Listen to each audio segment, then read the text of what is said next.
Hello, my friends, and welcome back to Read Aloud with Mrs. Ussery. Today we are reading chapters 5 and 6 of Stuart Little. Today I am still in the library, but sitting in my very special chair that makes me feel very important. And I also have my coffee. You know Mrs. Ussery loves her coffee. I just thought it'd make you feel a little more at home. Or, I guess, at school. When we last left off, Stuart was in a little bit of trouble. More like a lot, and I asked you to make some predictions of how you think he's going to get out of this. Well, let's find out. Chapter 5, Rescued. I wonder what this one will be about. George was in favor of ripping up the pantry floor. He ran and got his hammer, his screwdriver, and an ice pick. "I'll have this old floor up in double quick time," he said, inserting his screwdriver under the edge of the first board and giving a good, vigorous pry. "We will not rip up this floor till we have had a good search," announced Mr. Little. "That's final, George. You can put that hammer away where you got it." "Oh, all right," said George. "I see that nobody in this house cares anything about Stuart but me." Mrs. Little began to cry. "My poor dear son," she said. "I know we'll get wedged somewhere." "Just because you can't travel comfortably in a mouse hole doesn't mean that it isn't a perfectly suitable place for Stuart," said Mr. Little. "Just don't get yourself all worked up." "Maybe we ought to lower some food to him," suggested George. "That's what the state police did when a man got stuck in a cave." George darted into the kitchen and came running back with a dish of applesauce. "We can pour some of this in, and it will run down to where he is." George spooned out a bit of applesauce and started to poke it into the hole. "Stop that!" bellowed Mr. Little. "George, will you kindly let me handle the situation? Put that applesauce away immediately." Mr. Little glared fiercely at George. "I was just trying to help my own brother," said George, shaking his head as he carried the sauce back to the kitchen. "Let's all call to Stuart," suggested Mrs. Little. "It's quite possible that the mouse hole branches and twists about, and that he's lost his way." "Very well," said Mr. Little. "I will count to 3, then we will all call, and we will keep perfectly quiet for 3 seconds, listening for the answer." He took out his watch. Mr. and Mrs. Little and George got down on their hands and knees and put their mouths as close as possible to the mouse hole. Then they all called, "Stuart!" Then they all kept perfectly still for 3 seconds. Stuart, from his cramped position inside the rolled-up shade, heard them yelling in the pantry and called back, "Here I am!" But he had such a weak voice and was so far inside the shade that the other members of the family did not hear his answering cry. "Again," said Mr. Little. 1, 2, 3. "Stuart!"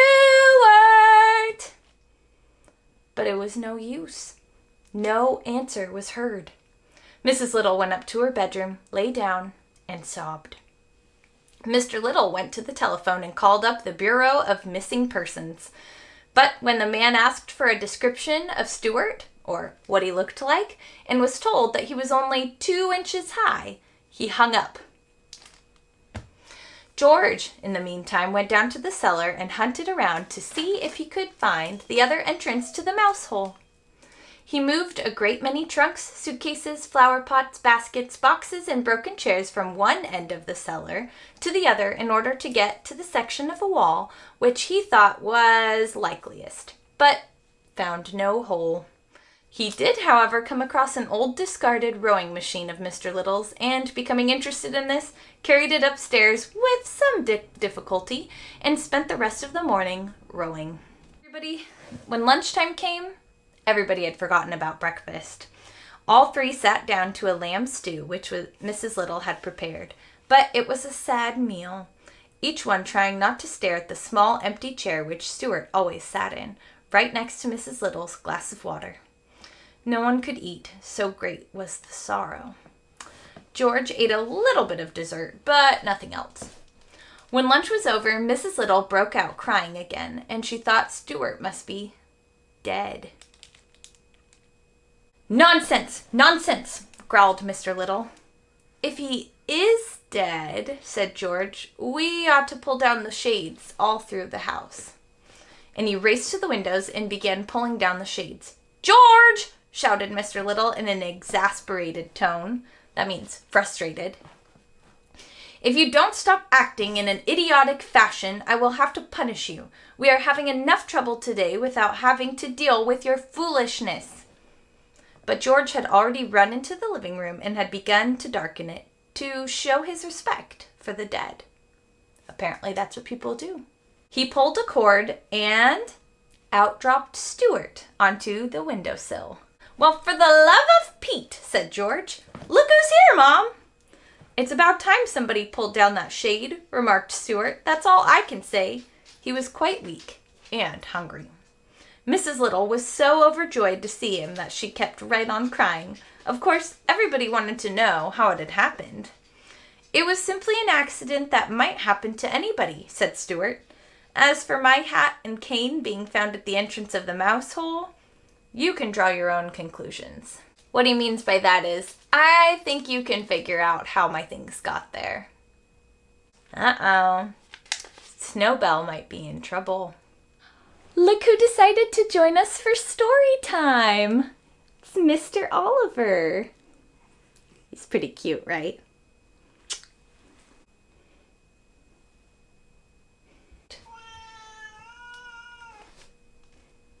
Can you hear him?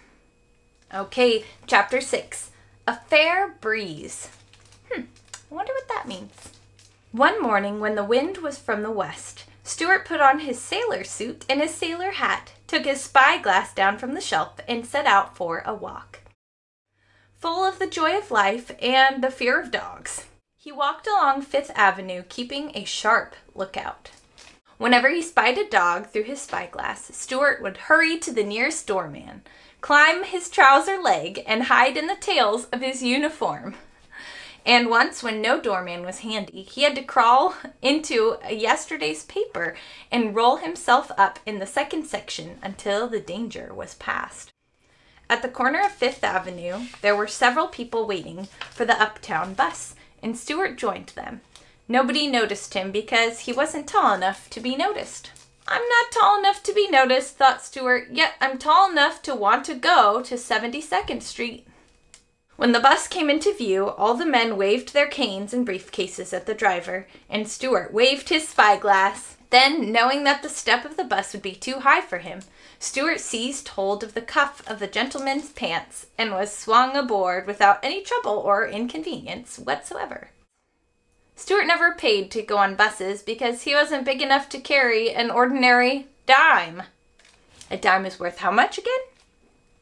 The only time he had ever attempted to carry a dime, he had rolled the coin along like a hula hoop when he raced along beside it, but it had got away from him on a hill and had been snatched up by an old woman with no teeth. After that experience, Stuart carried some tiny coins that his father had made for him out of tin foil.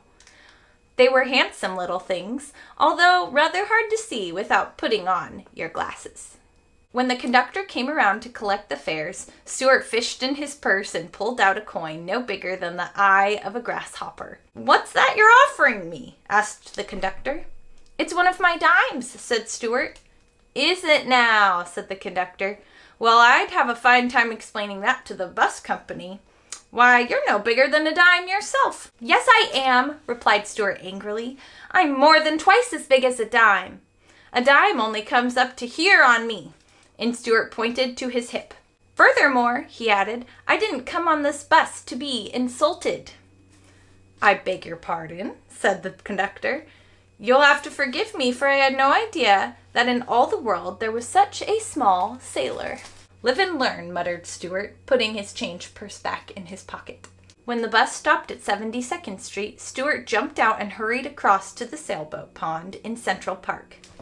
Over the pond the west wind blew, and into the teeth of the west wind sailed the sloops and schooners, their rails well down, their wet decks gleaming.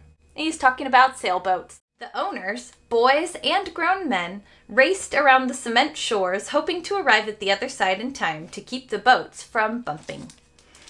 Some of the toy boats were not as small as you might think. for when you got close to them, you found that their main mast was taller than a man's head. So I guess like that tall. And they were beautifully made with everything ship-shape and ready for sea. To Stuart, they seemed enormous, and he hoped he would be able to get aboard one of them and sail away to the far corners of the pond. He was an adventurous little fellow and loved the feel of the breeze in his face and the cry of the seagulls overhead and the heave of the great swell under him. As he sat cross-legged on the wall that surrounds the pond, gazing out at the ships through his spyglass, Stuart noticed one boat that seemed to him finer and prouder than any other. Her name was Wasp. She was a big black boat flying the American flag with a 3-inch cannon. She's the ship for me, thought Stuart, and the next time she sailed in, he ran over to where she was being turned around. "Excuse me, sir," said Stuart to the man who was turning her, "but are you the owner of the Wasp?" "I am," replied the man, surprised to be addressed by a mouse in a sailor suit. "I'm looking to sail a good ship," continued Stuart, "and I thought perhaps you might sign me on. I'm strong and I'm quick." The man looked sharply at him. He couldn't help admiring the trim appearance and bold manner of this character. "Well," he said, pointing to the Wasp out toward the center of the pond, "I'll tell you what I'll do with you. You see that big racing sloop out there?" "I do," said Stuart. "That's Lillian B. Womrath," said the man, "and I hate her with all my heart." "Then so do I," cried Stuart loyally. Don't hate somebody just because somebody else does. "I hate her because she is always bumping into my boat," continued the man, "and because her owner is a lazy boy who doesn't understand sailing and who hardly knows a squall from a squid."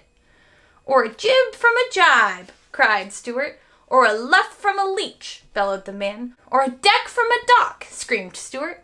"Or a mast from the mist," yelled the man. "But hold on now, no more of this. I'll tell you what we'll do. The Lillian B. Womrath has always been able to beat the Wasp sailing, but I believe that if my boat were properly handled, it would be a different story. Nobody knows how I suffer standing here on shore, helpless, watching the Wasp blunder along, when all she needs is a steady hand. So, my young friend, I'll let you sail the Wasp across the pond and back, and if you can beat that detestable sloop, I'll give you a regular job." "Aye, aye, sir," said Stuart, swinging himself aboard the boat and taking his place at the wheel. "Ready about." "One moment," said the man. "Do you mind telling me how you propose to beat the other boat?" "I intend to crack on more sail," said Stuart. "Not in my boat, thank you," replied the man quickly. "I don't want you capsizing." That means tipping over. "Well then," said Stuart, "I'll catch the sloop and rake her with the fire from my forward gun." "Ah, no," said the man. "I want this to be a boat race, not a naval engagement." "Well then," said Stuart cheerfully, "I'll sail the Wasp straight and true and let the Lillian B. Womrath go yawning over the pond." "Bravo!" cried the man, "and good luck to you," as Stuart braced himself against the wheel. "Oh, but wait!" yelled the man. "You haven't told me your name." "Name is Stuart Little," called Stuart at the top of his lungs. "I'm the second son of Frederick C. Little of this city." "Bon voyage, Stuart," hollered his friend. "Take care of yourself and bring the Wasp home safe."